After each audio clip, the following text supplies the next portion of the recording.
बिस्मिल्लाहिर्रहमानिर्रहीम। अस्सलामु अलैकुम प्यारे बच्चों, ये थर्ड प्राइमरी का उर्दू है। प्यारे बच्चों, हमारा टॉपिक था राखी का त्यौहार। हमने ये लेसन कंप्लीट कर दिया है। अब हमें इसके अल्फाज माने पढ़ने हैं, यानी वर्ड मीनिंग्स पढ़ने हैं, तो और क्वेश्चन आंसर्स भी करने हैं। चलो हम स्टार्ट करते हैं। यहाँ क्वेश्चन नंबर 1 है, आओ माने याद करें।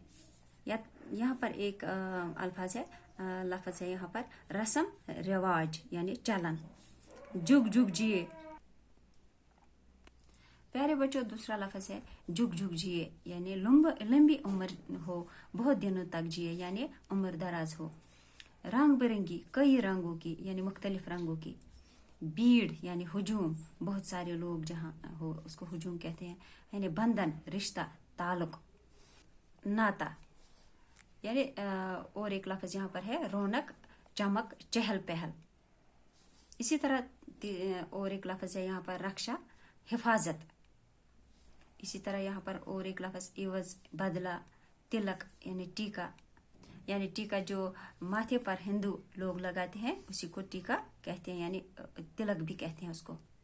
तो आइए बच्चों, अब इसके सवालात कर रहे हैं। अब शुरू करते हैं। सवाल नंबर 1 है, इस त्योहार को रक्षाबंधन क्यों कहते हैं? यानी इस त्योहार को रक्षाबंधन क्यों कहते हैं, सवाल पैदा होता है। यानी जवाब इसका है, राखी के त्योहार पर भाई रस्म के मुताबिक, यानी राखी के त्योहार के दिन भाई रस्म के मुताबिक कुछ रुपये और बहन को दुआ और हमेशा उसकी रक्षा यानी हिफाजत करने का अहद करते हैं, यानी वादा करते हैं। इसीलिए राखी के त्योहार को रक्षाबंधन भी कहते हैं, इसीलिए इसको रक्षाबंधन भी कहते हैं। सवाल नंबर 2 है, बहनें राखी के दिन क्या करती हैं? इसका जवाब है, बहनें राखी के दिन भाई की कलाई पर राखी बांधती है, यानी भाई की कलाई पर बहनें क्या बांधती है? राखी। सवाल नंबर 3 है, मोहन ने अपनी बहन ओशा को राखी के दिन क्या तोहफा दिया? यानी आपने ये लेसन पढ़कर जान लिया होगा कि मोहन ने अपनी बहन ओशा को राखी के दिन क्या तोहफा दिया। जवाब है इसका, मोहन ने अपनी बहन ओशा को मिठाई, फल और रस्म के मुताबिक कुछ रुपये तोहफे में दिए।